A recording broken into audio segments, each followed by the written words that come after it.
Like, I find beginning drag queens often they're so afraid that they'll or they're doing the most. Yeah. The most. But I started doing the most. Oh my god, my first ever lip sync was hilarious. I hope it's on tape. I've never seen it. Like, but I remember I was like so fucking nervous. I was so nervous, which is funny because like, you know, I do have a theater background, and I actually like really don't get nervous before doing like a theater show, just because like it's a whole different context. I've been doing it since like I was a fucking kid, and like I've grown with it, and it's more rehearsed. It's like it's a process, and I have more thought behind it and whatever. But before my first lip sync, I was so fucking nervous. Like I was shaking. Yeah. And there was like 5 people in the crowd. Like yeah. Oh yeah. Literally, that's almost worse sometimes. Yeah. Because you know exactly what they're it. doing. Yeah. Whereas if this big crowd, you don't really pay attention to the details. And I think I did a Brigitte Bardot song because I thought I was gonna be like, oh, I'm gonna be a different drag queen. I'm gonna do stuff that no one ever does. And and I remember like since the song has energy at the beginning, I was like, okay, I immediately went on and did the exact most that I did. And I was like, and I was not even lip syncing. I was just like moving sporadically. Yeah. To make sure, like, hey, look at me, I'm moving. I have your attention. Like, and I really hope it's on tape because it's so funny. And my drag has evolved to me like going on stage and now being on the floor like. Oh yeah. I think every queen goes through the chaotic stage. Like I know for myself, I was throwing vegetables and produce at the wall. That was my chaotic stage. And I was like, throwing chairs. Yeah. For a while. That's amazing. Yeah. We all go through that. Yeah. Me, well, I mean, you're the first queens that I got queenie with. Like, Heather did my makeup for the first time. And, like, you guys are you're my drag aunties. Because, like, from afar, I got into drag because I saw you all doing drag. And I was like, what the fuck? These mams are just like so cool. And then I went to bingo that one time in Fredericton where I had to gig at a school the next morning, and I was so hammered. And then I got there and I was so hungover at a school. It was the worst. It was so bad. I love that. Yeah. But the first time in drag like makeup was when the fire alarm went off. And then like that whole year we would go to Pink Flamingos and we would get like we just like put stupid makeup on, having no idea like where to put a brow or like how to glue anything. And we weren't even trying to be like drag. We were just experimenting with makeup. Like, kind of like. I'm really thankful, just like, because like, obviously like every city, every scene has its own situation. And our scene and city had like no situation, you know? Like there was no drag here before. Yeah. Like there, not to say there's never been drag in Moncton. There has been like queens, like small like pockets of scene that have come in its history, but like there's never been a lasting like, you know, local scene in Moncton. So like when we started, there was none. Like there were people doing drag at their homes and like, you know, like on Instagram, but like no performing queens. Yeah, and we come to visit, but we're not local. Like I am from there, but I live in Fredericton now. Yeah, like you guys still did shows here, but like there was no like Moncton queens and Moncton scene.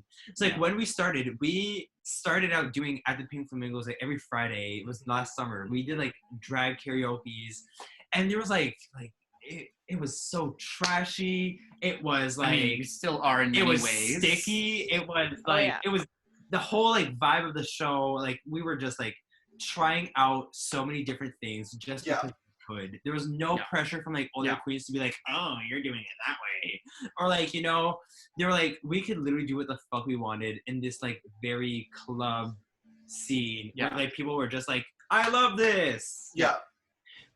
But and Pink Flamingos is really good to queens. Oh, very good. It's very, very good to queens. And even just like Joel himself as a bar owner, he's amazing. But the audience as well is spectacular for drag. Yeah. No, absolutely. Yeah. But then after, the only time I got into drag, like real drag again, was that winter, Oh, Divas of the North. Divas of the North True North. again. Oh yeah, Yeah. that was Oh, so fun. That was And then I a did my fun ass show. My Shania Twain, and I made this hat for the Shania for my Shania. It was exceptional. Yeah. And then I did an Acadian song, and like that was like I had my real hair, I had a big beard, like it was really like the beginning of understanding what I want to do as a drag queen, like what do I want to look like, do I want a beard, do I want my real hair, like I can do whatever the fuck I want, like I'm gonna get to decide. And I guess after that, like I just kept doing as many gigs with the local queens, but also in Freddie with like with Raja and with the Trinity K. Bonet, and like in St. John I did a bit with roast beef. Anyway, just like literally, like you can't plan it out. No. You can't. It just kind of happens. It's not linear at all. Like no. And you just it's something you have to work at. Yeah, and now I'd say that my drag is at a point where I'm getting better at makeup, and I want to like find what I want my face to look like. Yes. I think you've established yourself enough as a performer that you're starting to become consistent with like a brand. Yeah. Yes. And that literally takes a year to 2 years or longer to really figure out what you want to look like as a performer. And at the beginning, and I still do that, but less, I would do like Sam. I just like the song starts and I go off. Yeah. Yeah. But like, that's not sustainable. No. No, and it's also for the audience. There's no fun in that because it's 100% all the time. Yeah. Like a really good performance is like peaks and valleys. You're taking them on a journey. Yeah. Absolutely. I miss performing. Me too. It's been so fucking long. Well, we have an idea for a virtual drag show that like we literally didn't talk to anyone except us two. We just don't know how to do it yet. But it would be like French immersion, where we would invite English queens to do either like a song in French or a song that has French lyrics in it. That is so much fun. Yeah. Can I participate being a francophone? Of course. Okay. Yeah, we're thinking. I also think it'll be really fun if after the quarantine, if you try to do a gig like that in Moncton. French immersion. I would love to do that. Yes. Oh no, like we would love to invite like it both would be of so you, cool. and but we don't know, right? Like, is it going to be in 2 months, in 4 months? Like, are we going to live to see the end of this? I don't know. Well, the forecast for New Brunswick is 4 better. weeks. Yeah, it's 4 weeks, and then 2 to 4 weeks, and we should see some of the restrictions lift. Yeah. That's one thing we're good at is social isolation, turns out. Yes. So I have another very hard-hitting question, and it could really shock some viewers. But I love to bring drama. I love to push the limits. Mm-hmm. And the question is, left or right? Left. Left. Because when my father left, Oh. I chose to be gay. Oh, that's fantastic. Yeah. You chose that lifestyle. Oh, absolutely. Yeah. Mm-hmm. Yeah, no, for sure. Yeah. And then later on, I chose to be just trash, garbage, basically. And that's the lifestyle I'm currently in. Oh, okay. We should join. Yeah. We should. Do you follow that Facebook page? I do. Trash Dummies for Thick Girls. Yeah. Oh no! Oh yeah! Oh no! Yeah, for sure. Yeah. Mm-hmm. Yeah. The corona.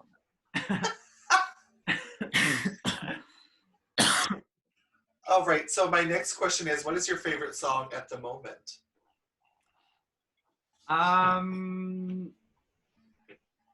Oh God. Okay. Robin's album Honey, which came out like a year ago. It's so good. It does slap. I loved it when it came out, and it was part of my playlist, and it has like resurfaced for me. And It's a great album. Like all the songs just like slap. Mm-hmm. One of my good friends, Celeste, she was like, "Oh, listen to this stupid pop album. Like it's really good." Oh, because it's just really like good. Yeah. like when you think pop, there's no like experimenting. There's no nothing. It's just like plain old pop. I hate fake deep pop. That is a statement right there that I'm gonna like put out in the world. I hate fake deep pop. Yeah. And this is not it. This is not it. This is just like Pop. they're not talking about like their trauma with like like, you know, like stop it. Stop it. They're just like talking about like life and like partying and blah blah blah. And they're called Magdalena Bay. I had never heard of them. And they are just so freaking good. Yeah. And one song's called like these are the titles, like How to Get Physical, Story, Good Intentions, Airplane, Venice, Kill Shot, Stop and Go, On Hell. That sounds iconic. Yeah. Fun. That sounds absolutely amazing. And could you please describe the feeling and appearance of a walnut? I feel like a prostate probably has the same shape and feeling and look of a walnut. Oh, interesting. Yes. Yes. Do you ever, you know when you you're on your way home and you really need to shit? I feel that a walnut would be the little piece of shit that just couldn't hold on. The piece that's groundhogging. Yes. Yeah. It's not quite out, but it's like, you're like, honey, I'm going to have to scrub my panties. It has its own narrative. It's not listening. It's a phrase structured individual. Yeah. Oh, it is. It is. Yes. Like a new Netflix series is coming out just for that groundhog. Very much Prairie that. dog. Prairie Yes. Prairie dog. Yes. And can you please tell us about your favorite outfit or wig that you own? This is like the only wig that I own that like I wear on a regular basis because like all the other ones are shit. I have so many wigs that I have ruined because I try to like style it and they look like shit. Also, I was wearing this wig. Oh yes. It is like a trademark Chiquita wig at this point. Yeah. I was wearing it like until like 2 minutes before the podcast. I was like, no, I can't. I look like my actual grandmother. Yeah. Like I literally look like my grandmother. What if you wore it as a hat? Like this? Ooh. Oh yes. Yeah. That's very Russian. It looks very Russian. I love Russia as a concept. Also, as like a concept. it could be like one of those like raccoon hats. But it just needs a tail. Canadian. Yeah, but definitely this. I ordered 2 more from Wish. Thank you so much. Yes, because you need that wig in your life forever. But you can reveal to the exact same wig. No, one brown and one silver. I love it. Good. I just remembered, now that you said that, I ordered one similar-ish wig to that in black on Wish like 2 months ago, and I never got it. I literally forgot about that. Sometimes Wish takes forever. It does. Yeah. Yeah. Fuck. Yes. Yeah. And the last question is quite wholesome. Apparently, I was feeling in a great mood when I asked this question. But what brings you joy in your day-to-day life?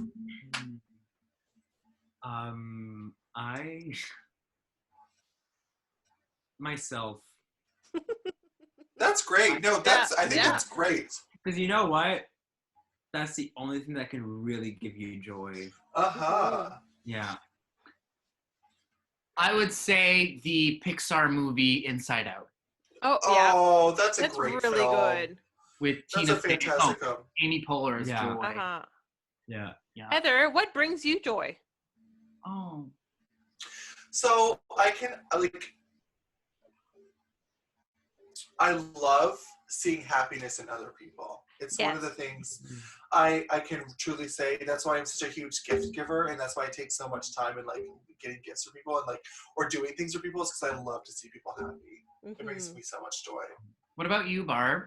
A little bit of same as Heather, because I do really like to see joy in other people, but also my dogs bring me a lot of joy. Yes. They're pains in the butt, but like they're my pains in the butt. That's right, ma'am. That is correct. Also, we have a house cat now that our roommates bought. Her name is Olive. Oh, I love that. And she is... I did not expect to fall in love with this cat. Oh, yeah. and like we are just all obsessed. She farts a lot. Yeah. So she fits right in. Yeah. She fits right in. She fits in. Yeah. Both of my